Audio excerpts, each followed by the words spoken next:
All right, here we go. Radville BMX, day 2, 30-day BMX Bicycle Challenge. And we're checking out the 1985 GT Pro Performer today.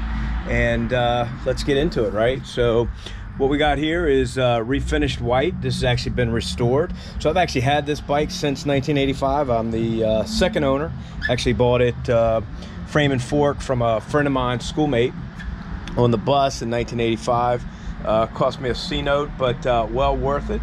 This bike has got some great history, and we're going to kind of talk through that today and a little bit piece by piece here, right? So up top, got the white 85, 86 GT seat, stencil GT BMX, GT laid back seat post, clamp, all 85. Got the chain ring here with the stamp GT wings, and white disc with the 175 Chromo SR crankset, and the pedals are SR 5-star Skyways freewheel. Got the valve dice cover,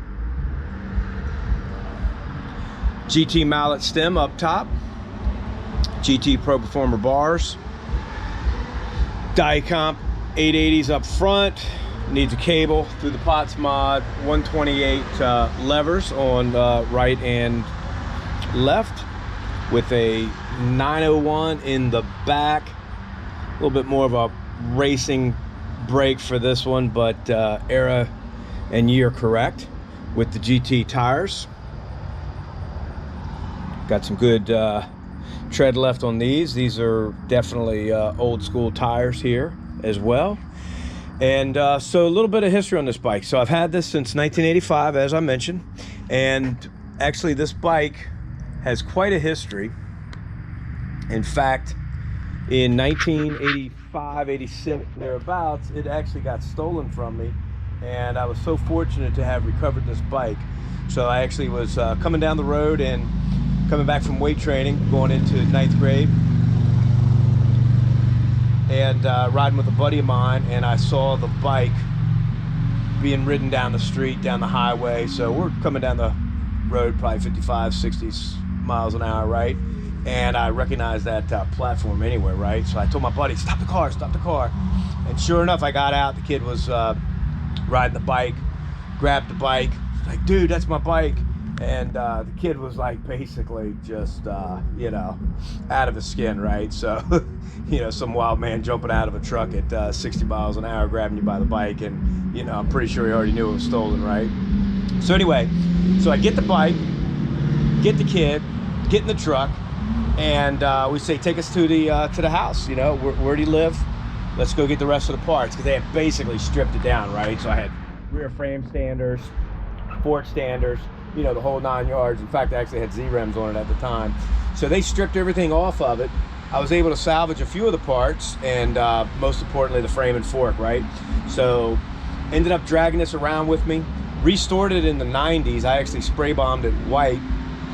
Did a pretty decent job, you know, as best you can with Rattle Can Harry. Sprayed it, you know, primed it, sprayed it several coats, right? Evened it out real smooth. And at the time, I couldn't really get parts for it anymore because, you know, it's 1998, right? So all the local bike shops that I found were closed, right? I went to my local favorite and picked up a pair of Stealth mags. So that was 98 when those were coming out. So they were, you know, guess sample GT sent them. So I ended up putting those on there, and I had the 3-star mags on there. Couldn't get 5. And unfortunately, my favorite place, the Mecca, right, with all this is a tribute to Radville BMX. So they were long closed up by then, so I couldn't order anything on mail catalog. Tried to go by their shop, you know. I was kind of wondering what in the world's going on. And funny story about that later. We'll talk more about the evolution of, you know, Radville BMX and, you know, Radville BMX, the ode to the old school preservation of the 80s BMX, right? So cool, back to the bike here. So I ended up putting on the Stealth mags and rebuilding this thing about as well as I could at the time. Got it rideable. Was actually really cool, right? Because it was just so great to be, you know, back on it, riding it around. So I restored it here probably 2018, and started looking for some parts and some different components to put on there. And what happened was I kept trying, wanted to put on my Z's. I finally got a pair of Z rims I was going to put back on there. Yeah, I know for you purists, the Z rims are suspect, but you know, for a guy just cruising around, riding 20-30 miles up and down the roads, they work just fine, and really liked them.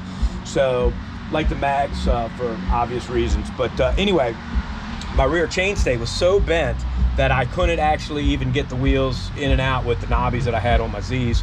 So I ended up sending this off to my buddy Chip over at C4. He did a phenomenal job. Definitely talking about a re-weld here. So this bike's not for sale, so I don't, you know, have any issue sharing just how happy I was that he could repair that. But you know, take a look at that. I don't know how you can tell the difference, but it definitely looks good, looks great. Powdered white, decal Pro Performer. I just couldn't be happier with this bike. I'm so excited. Probably got to get a real regular GT chain on there. I think I got a 90 link. I just haven't put it on there, but love this bike.